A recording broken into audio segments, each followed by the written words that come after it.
이슈 투데이. 네, 매주 금요일 이슈 투데이에서는 문화평론가 문선영 씨와 함께합니다.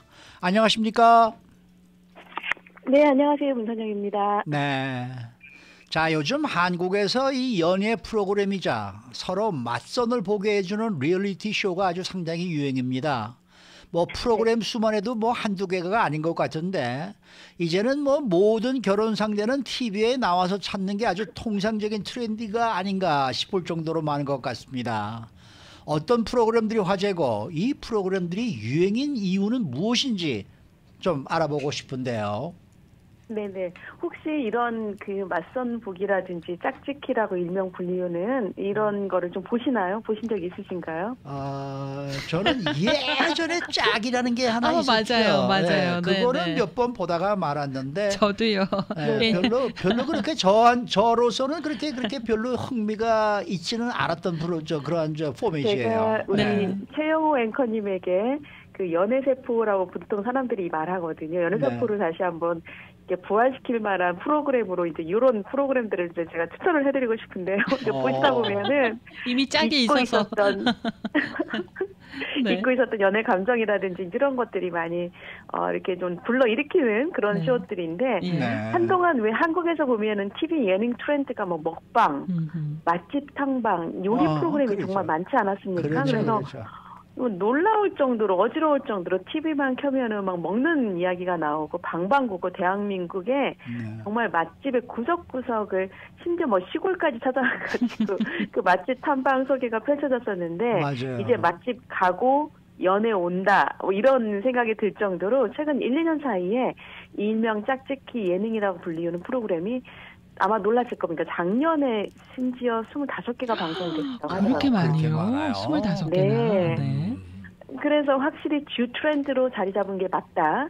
그런데 이제 이 포맷도 이제 예전에는 그냥 선남 선녀들이 출연해서 상대방의 연애를 이제 대상을 찾고 있는 사람들이 나와서 서로 이렇게 소개하고 결혼 상대라든지 연애 상대 찾는 거였다면 지금은 그런 데이트 프로그램을 넘어서서 돌아온 싱글이라고 그래서 돌싱이라고 한국에서는 부르지 않습니까? 있더라고요. 이혼 경력이 있는 돌싱들의 연애하고 동거까지도 심지어 관찰하는 이런 프로그램이 만들어지기도 했는가 하면 이거 정말 거의 막장하고 비슷한데요.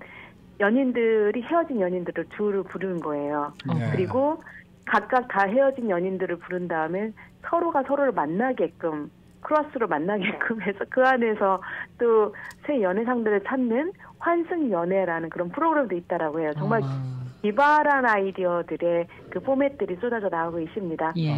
최근에는요, 저도 이제 사실 이걸 보게 된 이유가 유튜브로 보다 보면은 왜 유튜브 영상들 중에서 그렇게 쇼트라고 그러죠. 되게 짧게 광고성으로 이렇게 홍보성으로 뜨는 걸 보니까 요즘 뭐 굉장히 화제가 되고 있는 게 있어서 이제 그래서 저도 알게 되면서 들어가서 좀 요즘 이게 트렌드구나 해서 보게 됐는데 넷플릭스에서도 그 한국의 짝짓기 예능인 돌 싱글스라고 해가지고 Love After Divorce라는 영어 제목을 현재 넷플릭스에서 지금 진행 중이에요.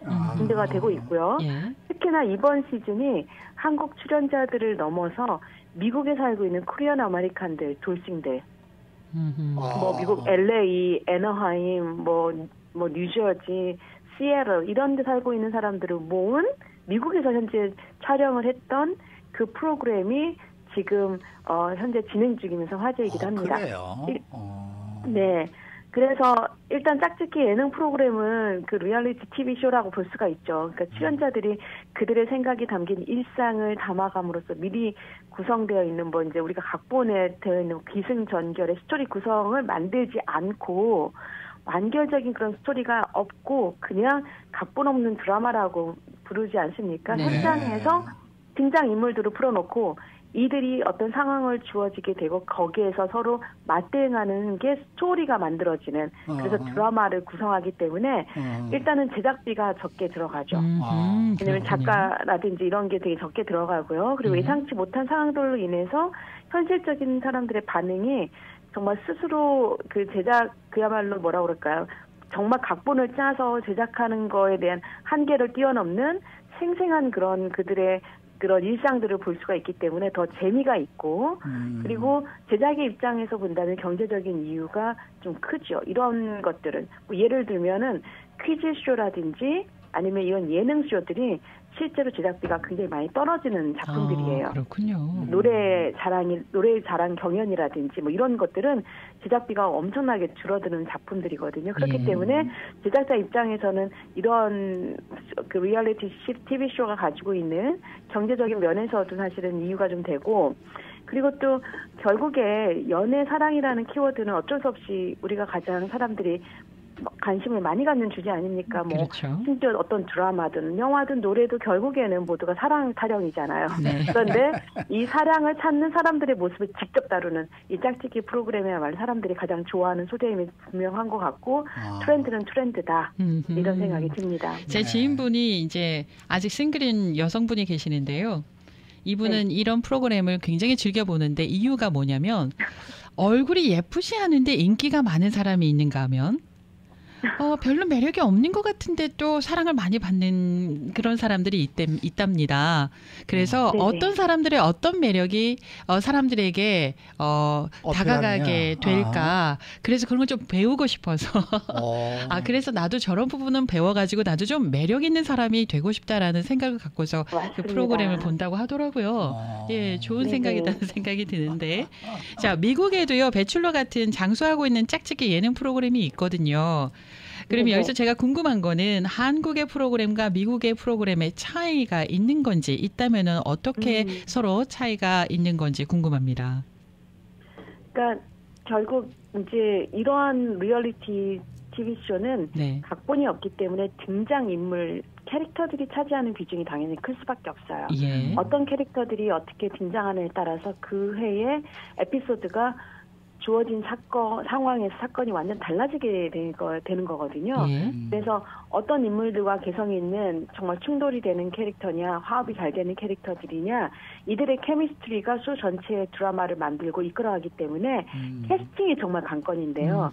미국의 배추얼러 정말 오래된 프로그램이거든요. 그리고 장수 프로그램인데 이런 많은 지원자 중에서도 거기서도 굉장히 엄선을 해서 출연자를 결정하겠지만 구조적으로 본다면 남자 한 명을 여자 한 20명 정도가 놓고 이제 일종의 쟁탈전을 벌이는 거예요. 그리고 혹은 여자 한 명을 두고 뭐 20명 정도의 출연진들 남성 출연자들이 이제 1대 다의 구조로 이렇게 그 짝짓기를 한다면 한국의 짝짓기 예능은 처음부터 남자 다수와 여자 다수를 출연을 시켜요. 맞아요. 그래서 이 뜻은 등장인물의 케미라는 게 한 사람과 다른 한 사람이 안 맞아도 또 다른 사람과 맞을 수가 있고 더 복잡하게 정말 얽히고 설켜서 다대다로 이런 그 구조 속에서 발생하는 드라마가 더 많아지고 다채로워진다라는 거거든요. 여기서 한국의 짝짓기 프로그램이 정말 현명하게 진화했다. 컨텐츠 강국이라는 게 이러한 디테일에서부터 드러난다라는 건데 저는 그 현재 장안에 화제가 되고 있는 나는 솔로라는 경우에 이 출연자들을 선발할 때 심지어 각각 정해진 캐릭터를 놓고 여기에 출연자들을 선발을 해요. 예를 들면은 등장 인물들을 그 캐스팅을 할 때 처음부터 좀 차분하고 순한 캐릭터 한 명 꼭 등장시키고요. 발랄하고 귀여운 캐릭터 한 명 출연시키고 어리숙하고 어울리지 못하는 캐릭터, 수줍음이 많은 캐릭터도 꼭 끼어 있고 질투심이 많고 쟁취욕이 강한 출연자 그리고 정말 엉뚱한 캐릭터 이런 캐릭터들이 매해마다 이 사람들을 캐스팅을 한다라는 거죠. 섭외를 해서 하기 때문에 그 연애 짝짓기 프로그램의 각본은 없지만 등장 인물들을 자세히 쳐다보면 철저히 계산하에 뽑아서 캐스팅을 해서 그 상황 속에서 던져놓고 이들의 게임을 지켜보기 때문에 정말 그들의 어떤 케미스트리가 어떤 드라마를 이번에는 발생을 시키는지를 관람하는 그런 포맷으로 발전했다라는 거죠. 그러니까 저는 그거 보면서 설정이지 않나 이런 생각을 했거든요. 설정 아니에요? 원래 캐릭터가 그런 거예요? 그러니까 설정인 부분도 있는 제가 나중에도 이제 뭐 말씀을 좀 드릴 수 있겠지만 실제로 이런 모든 것들이 아예 기획이 없이 들어가지는 않는데 이 한국의 이거를 자세히 보니까 짝짓기 프로그램은 네. 이렇게 캐릭터별로 이렇게 만들어 놓고 거기에 맞는 수많은 지원자들이 인터뷰를 해서 거기에 맞는 캐릭터들을 캐스팅을 한다라는 게 와 정말 한국의 그 한국의 연애 짝짓기 프로그램을 만드니까 또 이런 그림이 나오는구나. 한국 컨텐츠가 왜 남다른지 정말 현명하고 전략적인지가 드러나는 게 바로 이 한국의 프로그램인 것 같습니다. 저는 그 뭐 그런 걸 보지 못해서 제가 잘 몰라서 여쭤봅니다만은 결론적으로 미남 미녀들이 훨씬 더 초이스가 많이 당하는 그러한 상황입니까? 이걸 보면은 아무래도 저도 사실은 이제 이 부분에 이거를 프로그램을 좀 보면서 연구를 좀 해봤는데요. 네. 아무래도 처음에는 첫인상 뭐 그런 거 있지 않습니까? 선택하고 뭐 이런 거 보면은 그 외모적인 것들이 많이 좌우를 하게 돼요. 좌우를 하지만 그 안에서 사람들이 이제 실제로 그리고 일주일이나 뭐 5일 정도의 기간에서 사실 누구를 상대로 고른다라는 거는 사실 불가능한 거거든요. 그렇죠. 사람을 많이 겪어봐야 되는데 근데 또 그 상황이 또 가능하게 만드는 이유가 이 모든 5일의 시간이나 일주일의 시간이 나의 상대방을 찾겠다라는 거에 다 몰입이 되어 있고 다 전부 다 모든 설정이 거기에 맞춰 있기 때문에 가능한 세팅이 가능할 법도 하다. 근데 그 안에서 정말 모든 인간들이 110% 집중을 해서 나의 연애 상대를 고르기 때문에 첫인상에서는 그렇게 외모가 많이 처음에 결정을 하지만 그 안에서 그렇죠. 그 안에서 많은 일들이 벌어지게 되면서 하룻밤 사이에도 뭐 상대가 바뀌기도 하고 호감도가 순위가 달라지기 때문에 그 안에서의 그게 너무나 재밌게 펼쳐진다는 거죠. 그래서 결론적으로는 꼭 미남, 선남, 선녀가 짝짓기로 결정이 되느냐 그렇지는 않더라. 그렇지는 않더라. 그렇지는 않더라. 네. 그 지금 유튜브 창에 댓글 달아주신 분이 이런 프로그램 거의 안 보는데 넷플릭스에서 돌 싱글즈를 보고 있는데 우선 출연자들이 어리지가 않고 한번 아픔을 가진 사람들이라서 사람에 대한 접근의 무게가 좀 다른 느낌이라서 좋았고 또 출연자 모두가 미국과 캐나다 출신이라서 각자의 상황에 대해서 이해를 좀 더 할 수 있게 돼서 좋았다라고 그렇게 얘기하시고 그다음에 또 한 가지는 미국에서 태어난 우리 2세, 3세들도 한국의 예능 프로그램을 재미있게 보는데 미국의 예능 프로그램은 지나치게 몸이나 성에 집착을 하는데 한국은 프로그램에서 출연자들의 이야기에 좀 더 집중해서 그래서 더 재미가 있다 이렇게 또 적어주셨습니다. 공감이 좀 가는 그런 부분이다 싶네요. 아니 어떻게 보세요? 이런 짝짓기 예능에 이런 것들이 앞으로도 이 트렌드가 계속 갈 것으로 보세요? 한국이 워낙에 영토가 좁고요. 네. 인구가 많고 변화무쌍 정말 그야말로 다이나믹 코리아 아닙니까?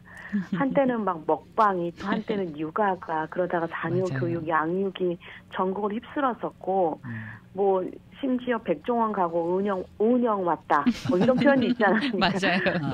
그게 뭐냐면 백종원을 중심으로 한 그런 먹방이라든지 레스토랑 프랜차이즈 업계에 대한 관심들이 많이 됐지만 결국에는 그 요식업만으로 한국 사회가 팽창할 수 있는 한계가 딱 정해져 있거든요. 네. 더 이상 팽창할 수 없게 되면 결국에 사람들은 그 포화 상태에 이르게 되면 다른 사람들의 민감한 반응이 식상하다고 느껴지게 되는 거. 그러면서 이제 오은영 그 박사의 교육 프로그램이 이제 트렌드로 딱 치고 올라오게 되면서 요즘 한국 아이들의 세태와 제대로 양육 교육을 받아보지 못한 부모들의 요구에 딱 맞아 떨어졌던 거죠. 그런데 그렇게 신선했던 이 컨셉마저도 이제 아이들의 권익만을 강조하다 보니까 또 포화 상태에 이르게 되고 특히나 이제 요즘 초등학교 교사들의 극단적인 선택까지 몰고 왔던 교사들의 인권 문제가 이제 폭발하면서 맨 앞에서 예능 트렌드를 주름잡았던 오은영 박사가 이제 물러나게 되는 거죠. 그렇다고 뭐 육아라든지 자녀 교육이 중요한 문제가 아니게 됐다는 게 아니라 대중들이 또 다른 것으로 관심을 찾기 시작했다라는 겁니다. 그러면서 지금 나온 게 연애 사랑이 자리 잡게 되는데 일단 오래 갈 것 같아요. 한동안. 왜냐하면 요게 지금 현재까지는 요리라든지 음식이라든지 아니면 교육이라든지 이제 그거를 대체할 수 있는 새로운 트렌드로 이 짝짓기가 자리 잡았고 지금 이제 피크로 올라가고 있는 시기이기 때문에 한동안 갈 것 같다. 일정 긍정적으로 효과는 사회에 미치는 효과는 아까도 이제 이현주 아나운서께서 말씀하셨지만 한국 사회가 사람을 사귀고 연애하는 것에 대한 어떤 교육이라든지 기회를 많이 갖지 못한 사회거든요. 그렇죠. 특히나 한국 사회는 유교 사상이 아직도 남아있고 성젠더 문제가 있으면서도 서양 문화의 도입으로 인해 사람들이 굉장히 혼란스러워하고 있고 세대 간의 갈등도 굉장히 심해요. 그래서 아까 그 돌싱글스 미국판 같은 경우에 나이가 든 이혼한 사람들의 이야기들이 좀 더 이해가 된다 하시는 거는 이제 우리가 나이가 들었기 때문에 그런 거고 예. 젊은 친구들은 또 그런 걸 봤을 때는 답답하게 느껴진다는 거죠. 그렇기 때문에 이러한 것들에 대해서 우리가 교육을 제대로 받아보지 못했고 오픈되어서 이야기하지 못했던 우리나라의 어떤 그런 문화가 선행 교육 없이 그냥 아이들이 알아서 사회 나가서 사회들이 본인들이 알아서 서로 연애하고 사랑을 쟁취하는 것이 관례였다면 이런 프로그램들을 통해서 나한테 닥치지 않은 상황을 미리 학습하고 이 눈치라는 거를 본다라든지 센스를 배운다라든지 예. 서로에 대한 매너 어떤 부분이 정말 사람들에게 매력적인지 저렇게 했을 때는 지양해야 되고 지향해야 되는 부분들에 대해서 배울 수 있다라는 점에서는 그 순개능이라고 생각을 합니다. 근데 네. 반면에 여기에서도 결국에는 쇼 호스트들 이제 진행하는 사람들이 있는데 진행하는 사람들의 어떤 멘트라든지 편집이 굉장히 중요한 역할을 하고 그 짝짓기 프로그램의 성격을 좌우를 하게 되는 거예요. 아무리 각본이 없다고 하더라도 제작자나 편집에 있어서 제작자의 의도가 드러나게 되고 쇼호스트가 어떻게 대응을 해주는지 그 장면을 보고 해주는지에 따라서 시청자들의 그 애정관과 연애관이 자리를 잡게 된다, 영향을 받게 된다라는 게 조금 우려스럽긴 하다라는 거죠. 그러니까 다시 말해서 완전한 리얼리티는 없다. 그런데 그럼에도 불구하고 이제 순기능적인 부분도 있고 또 하나는 이렇게 남의 것을 관찰하는 관음적인 시청 방식이 어차피 드라마나 공연도 결국에는 관음적인 시청 방식이긴 하지만 이 리얼리티 구조에서는 정말 극명하게 시청자들은 남의 사생활을 엿보는 자리에 위치를 하게 되거든요. 네. 그러면 물론 이게 굉장히 쾌감이라는 게 존재하지만 이 말초적인 쾌감이 더하면 더할수록 후에는 더 자극적인 것만을 추구하게 된다라는 거죠. 네. 이렇게 되면 많은 문화 컨텐츠나 네네. 방송 컨텐츠들이 더 자극적으로 될 것에 대한 우려가 좀 있기도 하는 거겠죠. 네. 저는 저 5년 후에 이번에 짝이 지어진 사람들의 5년 후의 모습을 좀 보고 싶네요. 그런 프로그램, 후속 프로그램 나오면 좋겠는데요. 네. 네. 5년 후에 이 사람들은 아직도 행복하게 살고 있다. 아니었다. 그것은 어디까지나 TV 프로그램을 위한 쇼였다. 뭐 어떻게 나오는지 좀 네. 그게 또 궁금하네요. 네. 기획이 될 듯한데요. 네. 오늘 말씀 잘 들었습니다. 네, 감사합니다. 네, 지금까지 문화평론가 문선영 씨와 함께했습니다.